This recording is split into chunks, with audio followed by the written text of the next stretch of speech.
After what feels like centuries of rumors, Metroid Prime Remastered has finally arrived on Nintendo Switch, allowing a new generation of players to experience one of the best rated games of all time. And seeing as Metroid Prime is my absolute favorite game ever, I got just a little excited when it was revealed in the last Nintendo Direct.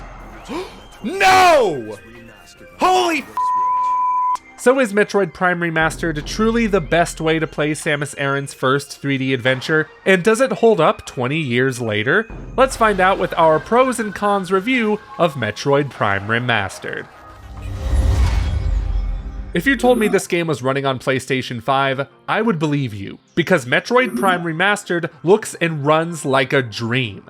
Especially when you compare it to the original GameCube and Wii versions, as the added environmental details, improved models, and upgraded lighting immediately jump out. Calling this a remaster is selling it short, because it's essentially an entire visual makeover. The textures are vastly more detailed, the lighting is more dynamic and moody, and the particle effects have been turned up to 11, all the while maintaining a stable 60 frames per second with rarely any frame rate hiccups. I did not think the Switch could handle a game that looks this good, especially 6 years into its life. But Retro Studios and collaborator Iron Galaxy proved me dead wrong. I'd go as far as to say that this is the best looking Switch game period, which is appropriate seeing as Metroid Prime was also arguably the best looking GameCube game. Some things never change. Despite the massive visual overhaul, Metroid Prime's striking art style still shines through in the remastered version, with similar color palettes and lighting, even if the latter is enhanced with gorgeous god rays in areas that make sense, like in the room holding the space jump boots. It's a remaster in its purest form, enhancing everything about the original game without changing it to the point where it's too different. However, it's not a perfect remaster, as there are a few, admittedly minor, iconic graphical effects that didn't make the transition. One, your arm cannon's beams no longer illuminate their surroundings, which not only loses an impressive dynamic effect, but it also ensures dark places like the tunnels of the Chozo ruins remain dark, even when the power beam goes off at 300 rounds per minute. And it can be a bit difficult to navigate these darker rooms at times. The absence of beam lighting is rather jarring, given how impressive the rest of the game's upgraded lighting is. 2. Samus's reflection was cut from the mirror room in the Chozo ruins, and I don't know why. It was a really cool effect that made this universe feel more realistic. Outside of these handful of effects, there were a couple instances where an enemy was floating a few inches above ground. Although I hope they patch these issues, they're easy to overlook, especially if this is your first time playing Metroid Prime. Metroid Prime Remastered nails the control schemes, featuring 4 different layouts that respect the series' legacy, while also making it feel more modern. There's the new dual-stick control scheme that makes the gameplay like a current first-person shooter, allowing you to move and aim simultaneously. But if you're feeling nostalgic, you can play with the classic tank controls from GameCube or the pointer controls from the Prime trilogy on Wii. There's also a hybrid option that lets you aim with the gyro controls while playing with the classic button layout. After testing all of them, dual stick mode ended up being my favorite, and I don't think I can go back to the classic or pointer controls. I first thought it'd be awkward playing Metroid Prime like a traditional first-person shooter, but it works well in this remaster, as I can still easily lock onto enemies and strafe dash around them while firing with ZR. There's even a gyro control option for this setting that works smoothly, even though I didn't need it since I had the lock-on feature. However, if you're a traditionalist, classic and pointer controls are good options. For the most part. Although the classic mode works fine on the Pro Controller and Joy-Cons, it only mostly works when playing with an authentic GameCube controller via the adapter, because you lose access to the pause menu as pressing start now opens the map instead. That and the analog nature of the triggers is lost, so you can't, say, lightly press on the L button to strafe instead of immediately locking onto an enemy. Talk about taking an L.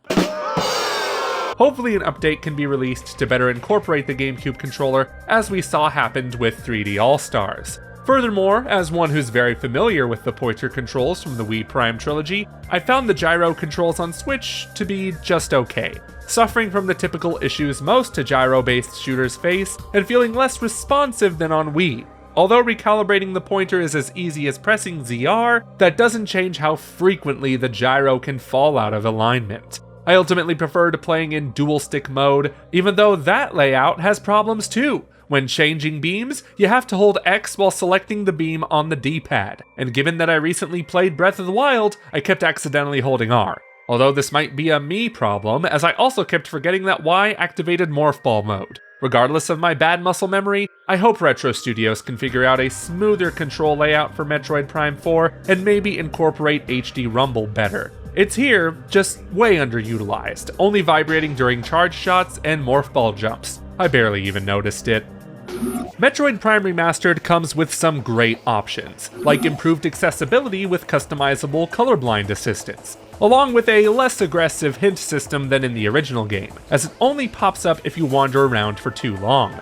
And North American gamers can finally experience the narration from the Japanese and European releases if you choose to enable it. The cosmos. In the vast universe, the history of humanity is but a flash of light from a lone star. As much as I love the early 2000s cheesiness, I still prefer the isolating feel of no narration as in the original North American release. Finally, given that Metroid Prime Remastered is almost a 20th anniversary release, you do get some extra unlockable bonuses on top of the originals, now including things like concept art specifically from the remaster. While these additional elements are a nice touch, it would have been even better to have some significant quality of life improvements throughout the actual game, as there aren't really any. Sure, the beams now fire multiple times before going into charge mode, and you can scan the asteroids back on the frigate Orpheon, but these changes aren't that meaningful. It would have been nice to have a fix for the frequent backtracking, which is still a pain here, especially in the endgame collectathon, or if you're aiming for 100% of the items like I was. Plus, it's still possible to permanently miss one-time scannable objects. Darn you, Ice Streak Bats, I always forget about these! I guess that's why it's called a remaster instead of a remake, because the changes were almost entirely visual. But that's mostly a great thing, as Metroid Prime is still one of the best games ever made. You get the same incredible art style, the same epic boss battles, and the same unforgettable environments, all enhanced in HD on the Nintendo Switch. So much has changed with this remaster, and yet I still felt like I was playing my favorite game of all time. Exploring the world of Talon 4 feels familiar yet new with this remaster. Players will take on menacing foes, solve in-depth environmental puzzles, and find all kinds of high-tech gear to unlock more areas as they progress. It's exciting to watch more of the world open up through every new item upgrade, and it's made even better with the updated visuals and controls. In short, Metroid Prime remains the shining example of how a 3D Metroidvania should be done, and I dare say the remastered version is the best way to experience Metroid Prime, for both newcomers or longtime fans alike, especially when the price is only $40. It was rather bold of Nintendo to shadow drop this highly desired remaster, and I applaud them for pricing it at a generous $40 US instead of their typical $60 for less impressive remasters. For $40, you get a gorgeous remaster of one of the highest rated games of all time. Heck, I found myself in awe all over again as I'd often stop to just take in the wonderfully updated visuals, allowing me to relive the experience of 20 years ago. No question, if you've never played Metroid Prime, you have to pick up this remaster, as the new controls and beautiful HD graphics make the game feel brand new. That said, if you're a veteran of the series and have played Metroid Prime over a dozen times, you've probably already picked it up to play it a dozen more times. Okay, but seriously, it was an absolute delight for me to revisit this game at this price point, especially after years of imagining what it could look like with a remaster. And it somehow looked better than I pictured. The original Metroid Prime was a technical achievement on GameCube, and now that's true all over again on Switch. And I love it for that. Sure, the original Metroid Prime has aged like a fine wine, but it's going to be really tough to revisit it while the much improved remastered version is staring at me on my Switch home menu. This remaster is a testament to the talent at Retro Studios with help from Iron Galaxy, and it gets me more excited to see what they'll do with Metroid Prime 4 on the Switch.